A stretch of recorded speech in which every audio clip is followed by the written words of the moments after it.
Recentemente, um novo estudo foi publicado na revista Nature Scientific Reports sobre a causa da extinção dos dinossauros. E essa nova publicação levanta dúvidas sobre qual entidade espacial teria se chocado com o nosso planeta há aproximadamente 65 milhões de anos, dando origem à cratera de Chicxulub, localizada na península de Yucatán, no México. E, lendo esse novo estudo, percebemos que aqui no canal do Geologia Geral não tínhamos até então nenhum vídeo falando sobre a extinção dos dinossauros, o evento científico mais conhecido pela população de uma forma geral. Se você caiu aqui de paraquedas, não se esqueça de se inscrever no nosso canal, ativar o sininho para receber as notificações e dar seu joinha. Adianto também que todos os artigos utilizados para a confecção e elaboração deste vídeo constam aqui na descrição. Dito isso, roda a vinheta e vamos lá!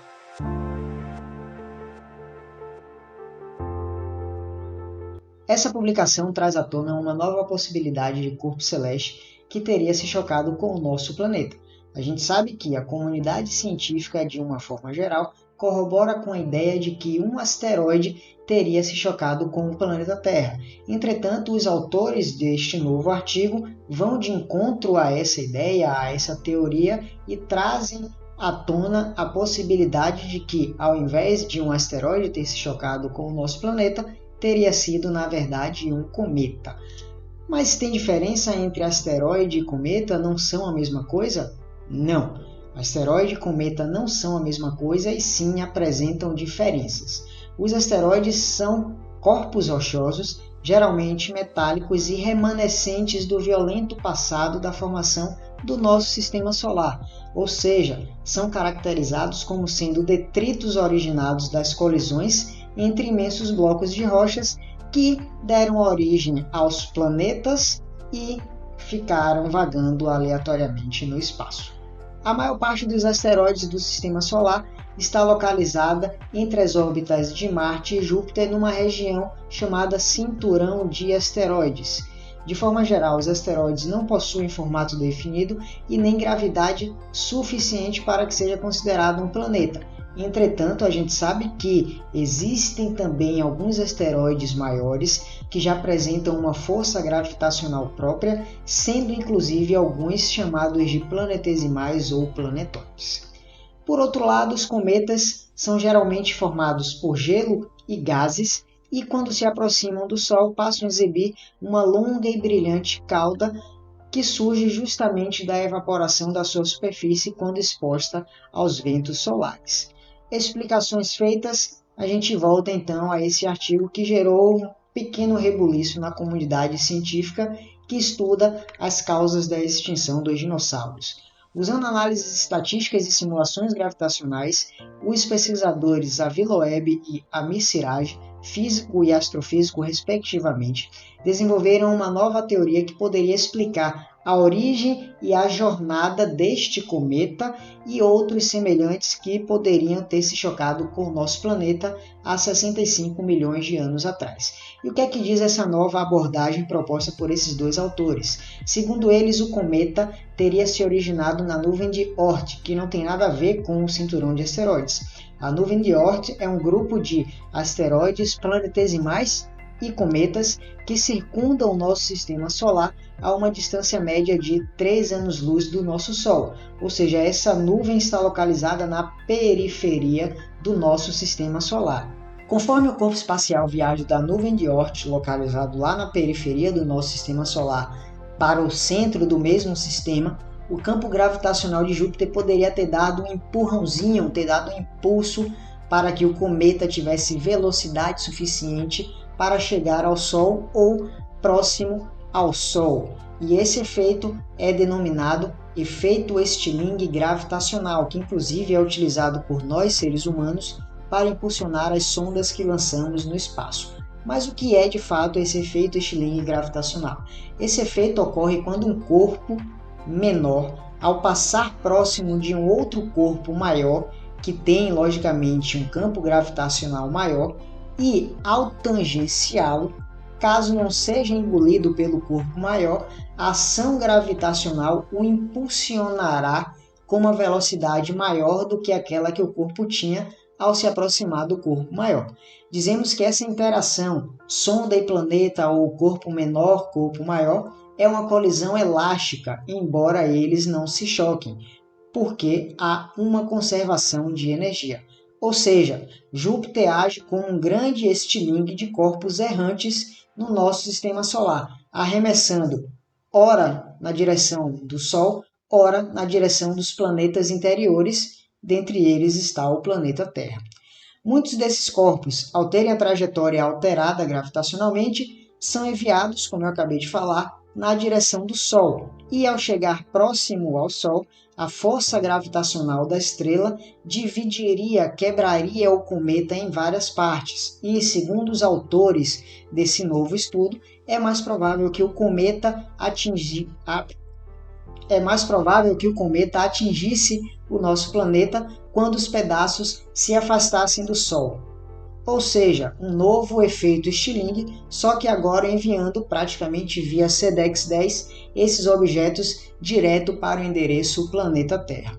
Ainda segundo os autores deste artigo, a probabilidade de um asteroide com um diâmetro de 10 a 12 km causar um evento de impacto como o que causou a cratera de Chicxulub na península de Yucatán, no México, é de 1 em cada 350 milhões de anos. Já a probabilidade desses fragmentos de cometas atingirem o nosso planeta é de 1 vez a cada 250 a 730 milhões de anos. Então, se a gente for analisar o intervalo menor de 250 milhões de anos, aparentemente seria muito mais provável que um cometa se chocasse com o nosso planeta ao invés do asteroide. Além disso, a hipótese de Loeb e Siraj, que são os autores deste artigo, prevê que outras crateras do tamanho da cratera de Chicxulub, no México, são mais prováveis de serem formadas por um objeto com uma composição condrito-carbonácea primitiva,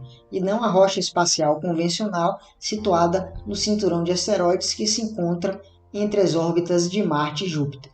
E evidências de condrito carbonáceo, dessa composição condrito-carbonácea, foram encontradas em outras crateras no nosso planeta, não apenas na cratera mexicana, como também na cratera de Vredefort, na África do Sul, e na cratera de Zamachin, no Cazaquistão, que é considerada a maior cratera confirmada nos últimos milhões de anos.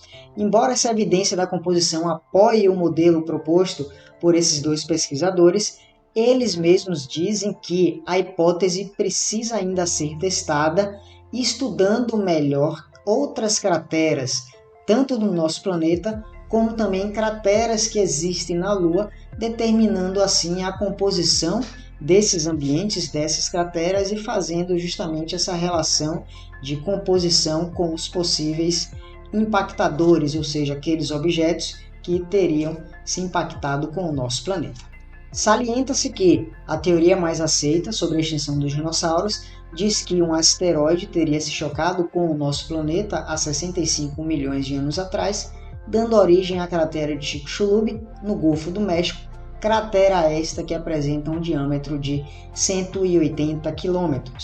Quando o impacto ocorreu, acredita-se que teria sido liberado na atmosfera bilhões de toneladas de enxofre, o que teria bloqueado o Sol, ou seja, a radiação solar. E isso teria causado, portanto, uma era glacial no nosso planeta, levando à extinção, ou melhor, matando 75% dos organismos que aqui viviam.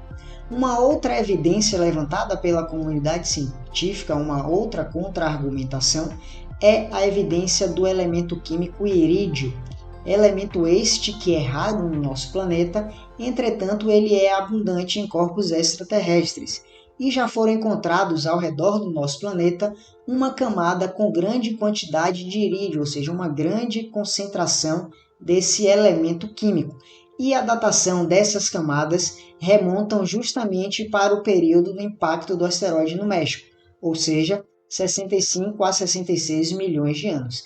E a essa camada é dado o nome de nível ou camada KPG ou KT, onde o K significa Cretáceo, T significa terciário e PG significa paleógeno.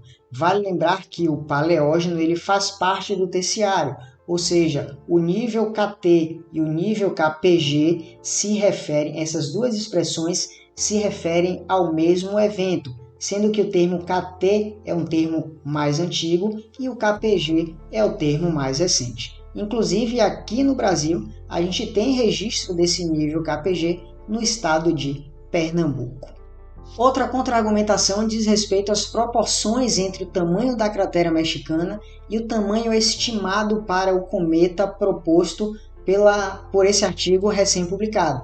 Eles estimaram que o cometa teria aproximadamente 6,5 a 7 km de largura, e outros pesquisadores argumentam que, para que uma cratera com diâmetro de 180 km fosse criada, o corpo espacial teria que ter no mínimo de 10 a 12 km de largura. Vale salientar que um dos pesquisadores que mais conhecem a cratera mexicana, David Kring, inclusive foi ele quem descobriu a cratera, disse, abre aspas, não há absolutamente nenhuma evidência que prove que seu modelo está incorreto, mas por outro lado, há muitas evidências que ainda apontam para um asteroide como causador de impacto mais provável. Fecha aspas. Ou seja, a ausência de evidências mais concretas no estudo mais recém-publicado pelo físico e pelo astrofísico não é evidência de ausência,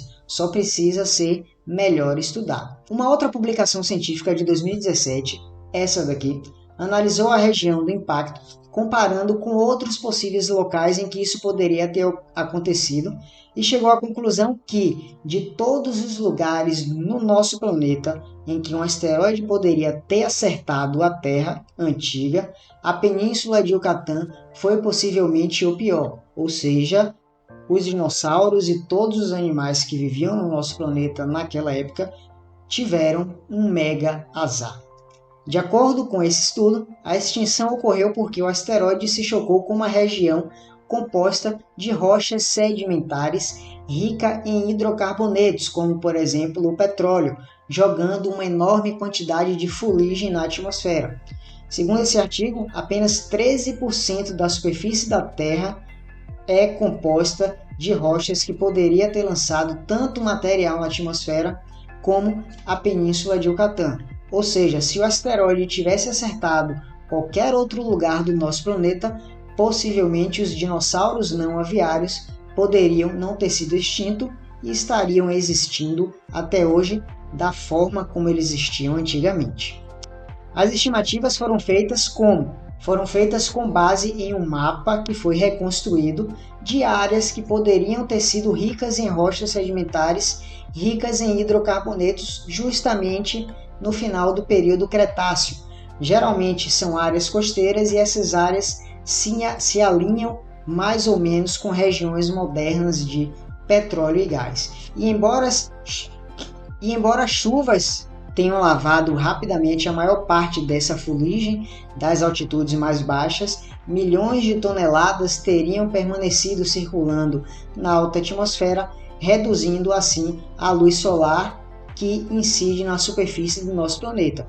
Isso contribuiu para que a média global do nosso planeta ficasse entre 7 a 10 graus Celsius negativos, o suficiente para causar um resfriamento global extremo, que é chamado de inverno de impacto. Além disso, vale lembrar que, por mais que a gente tenha aprendido desde a nossa infância que os dinossauros foram extintos por esse fragmento espacial, seja asteroide, seja cometa, na verdade, esse fragmento apenas contribuiu para que esse evento de extinção ocorresse.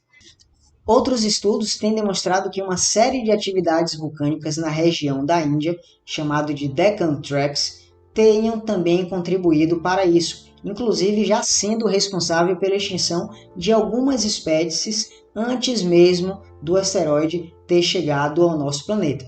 A equipe desse artigo aqui analisou sedimentos antigos no fundo da bacia de um lago chinês, ou seja, de um lago na China, e descobriu que a temperatura no lago começou a aumentar centenas de milhares de anos antes do impacto.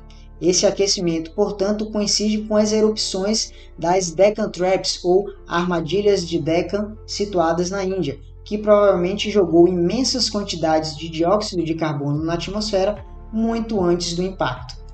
Como é que funciona então a variação térmica no nosso planeta a partir desses eventos vulcânicos nas Deccan Traps? O nosso planeta vai esfriar, vai esquentar? O que é que de fato vai acontecer com o nosso planeta? Vejam bem, em um primeiro momento a gente tem cinzas, a gente tem poeira e a gente tem enxofre, tudo na nossa atmosfera. E tudo isso bloqueia a luz do Sol, fazendo com que as temperaturas caiam. Com o tempo, esse material dissipa e é depositado em regiões baixas e calmas da superfície do nosso planeta. E aí vem o segundo momento, que diz respeito justamente à quantidade de dióxido de carbono, ou seja, CO2, que permanece em níveis mais altos da nossa atmosfera, ocasionando, portanto, o aumento do efeito estufa e, consequentemente, o aumento da temperatura planetária. Então vocês observam que todos esses eventos combinados, erupções vulcânicas na Índia, nas Deccan Traps situadas na Índia, combinadas com o asteroide que impactou com o nosso planeta, gerou uma variação climática no nosso planeta muito estressante para os animais que aqui viviam. Em um momento esfriou drasticamente o nosso planeta e em um segundo momento esquentou drasticamente o nosso planeta. Com os dinossauros então extintos, abriu-se, portanto, a possibilidade para a evolução dos mamíferos e cá estamos nós até os dias de hoje. Finalizo esse vídeo lendo um trecho do livro Ascensão e Queda dos Dinossauros, de Steve Brusatte, que, com toda a liberdade literária narrativa e também baseado em estudos científicos, descreve como teria sido o momento do choque do asteroide ou do cometa com o planeta Terra. O que aconteceu naquele dia, quando o Cretáceo terminou com um estrondo e a sentença de morte dos dinossauros foi assinada, foi uma catástrofe de escala inimaginável, que, felizmente, a humanidade jamais experimentou. Um cometa ou asteroide, não sabemos ao certo qual dos dois, colidiu com a Terra atingindo o que hoje é a Península de Yucatán, no México. Ele tinha cerca de 10 km de diâmetro, mais ou menos o tamanho do Monte Everest, e provavelmente avançava a uma velocidade de mais ou menos 108.000 km por hora, mais de 100 vezes mais rápido do que um jato comercial. Ele colidiu com o planeta com uma força de mais de 100 trilhões de toneladas de TNT, o equivalente a cerca de 1 bilhão de bombas nucleares de energia. Ele penetrou aproximadamente 40 km na crosta e no manto, produzindo uma cratera de mais de 160 km. Com a colisão entre o asteroide e a Terra, uma quantidade imensa de energia foi liberada, produzindo ondas de choque que fizeram o chão tremer como um trampolim. Esses terremotos alcançaram por volta de 10 graus na escala Richter, algo muito mais forte do que as civilizações humanas jamais testemunharam.